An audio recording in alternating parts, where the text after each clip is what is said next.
Hi, and welcome to the Skyfire audio log. I am Becca. I'm your ship's AI. Well, I am the ship's AI. I don't really know who's going to listen to this. I just felt like being, kind of professional, like the people on the radio that I hear over the net when I get really bored when everyone else is out doing whatever they want to do. Anyway, I'm keeping this log just as I don't know, a way to keep track of what everyone is doing, you know, mostly for myself, but partially, I guess, as a record in case anything goes wrong or anything goes right or we have to prove anything. It's nice to have at least me there to record things. So on the ship, we have Eirik Fakori, who is our pilot and captain. We have Lucky, who is the, I guess, co-captain. Alvis Cord, our engineer. Sammy Holman, our doctor. And Ray Bell, our hitchhiker. I guess that's what we're going with for the moment. And then me, Becca, your AI, who is currently tethered to the ship because she does not have a body, unlike the two other androids on the ship who are lucky enough to have bodies and be able to walk around. I'm not bitter, I swear. So anyway, I want to just kind of keep this starting where we're at right now because they've made a lot of really dumb decisions recently. And I don't know. It's good for posterity, I guess. So anyway, the crew was sent to Algol via Innes Nadir, who runs a mystic, basically smuggling ring, like a mystic freedom ring. And Innes needed them to go get a kid, a young mystic boy, before he was picked up by Dr. Rhiannon Sidiak, who is currently the doctor running a compound on Algol that is quietly studying mystics. Like, they don't want anyone to know, so that's kind of what they're doing.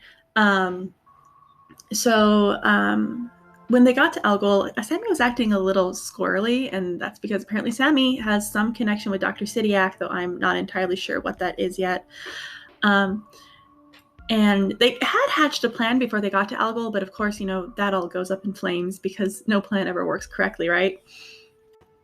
So as we were coming into Algol, there was a moment when I started to panic because we landed, and then I felt something getting inside the ship because I'm a part of all the processes in the ship, and I could feel something moving around. And I alerted the crew, and they started tracking it, and they discovered that a Kespa had gotten in. Now, if you've never met a Kespa, they are obnoxious little shits who look kind of reptilian in a way, but their blood is essentially like acid to metal. It's not toxic to humans, but to like metal, it's bad. And they can spit part of this, like a bile that basically lets them burrow through things. And they're great. They're like big people who run kind of like garbage hauling ships really like them because they help destroy a lot of the scrap metal that can't be sold.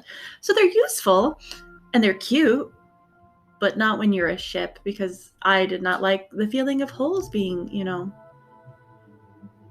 kind of burned into me.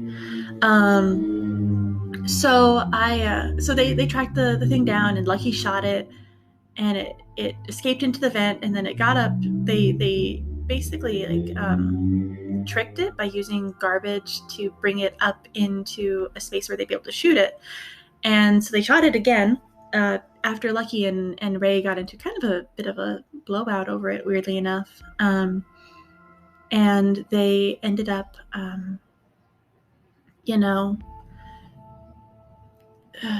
trying to clean it up, but in the process of it, Lucky got some of the blood on his hand, and it started to eat away at him.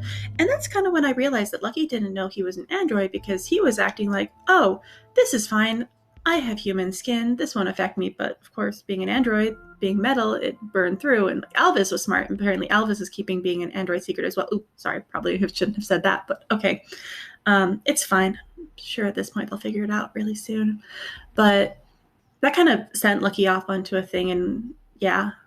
Lucky was supposed to go with Dr. Holman and Ray to act as a bodyguard, but when they got there, Lucky as charming as he can be, was not able to charm the guard into letting him go with the doctor and Ray, who was pretending, like I said, to be a nurse.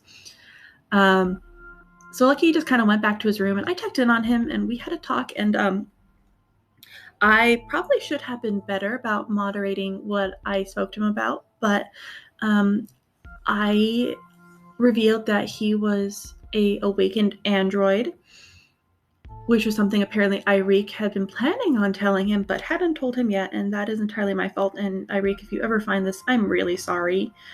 I was trying to help. I mean, if that's my main objective, is to be helpful, and Lucky needed help. So anyway, but okay, yeah. So I kind of told him about the Awakened and all the stuff there, and he was okay. He just had a minor meltdown. So while Alvis and Irik worked on repairing the ship, and Lucky was in his room processing and chatting with me, Ray and Sammy went to the compound. And when they're at the compound, Sammy apparently had a quick brush with Dr. Sidiak, which put him very much on edge.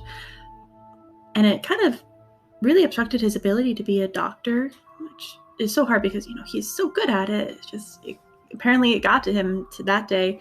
They didn't really learn where the Mystic Boy was. They had an idea that he was on this essentially prison ship that is docked at the compound for a little bit before heading back to Coriolis. So Dr. Sidiak was doing her thing with mystics, apparently, and Sammy was helping the people as best he could, and apparently he saw one of his cousins. Wow, that's intense. But then they came back to the ship and they sort of talked about it. Sammy was very much on edge, just really struggling with it. And Lucky and I continued to have a chat about his awakenedness, and he kind of had a small meltdown and restarted, which is good to do every so often. It's really good to reboot an android. Just keep that in mind if you're ever trying to take care of your android. Anyway,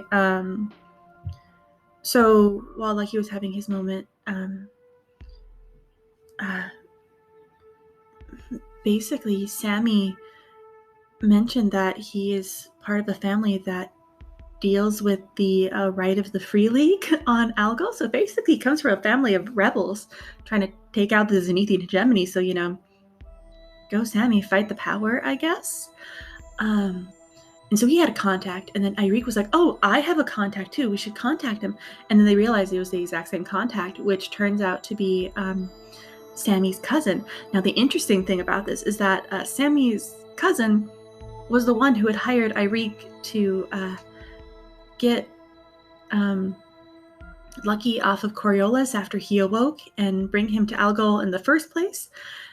And because of how time works out, when she was bringing Lucky in, there was an explosion at the compound, and she escaped with Lucky, and the explosion happened at the same time that Sammy was being questioned for, being part of the Rite of the Free League, even though I don't really know if he was or not. He doesn't seem to be, but, maybe it's always the quiet ones, you never know. So anyway, they talked with Callus. That was his name, Callus, which that's a cool name. And Callus is basically like, I'll give you whatever you guys want. And so they got some freedom fighters. I also forgot to mention that they brought back a girl, Tavia, who apparently works with the Free League, but she has a friend who's an Awakened who's being kept on the ship. Her name is Alacat, which that's a cool name. I wish my name was Alacat. And she wanted Alacat back, but she doesn't want to return to the right because she wants to be a courtesan on Coriolis, which, go you. That's a really cool job.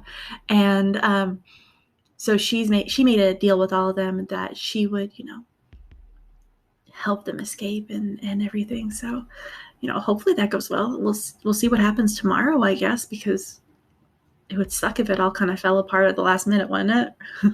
Anyway, so that's me. That's Becca signing off from Algol. I hope you are, having a great time, whatever you're doing. Whoever hears this, I don't know anyone who would, unless you're like, really good at hacking and hack into my ship system, which good luck. But anyway, okay, so I'm going to sign off and I'll see you around next time. Bye.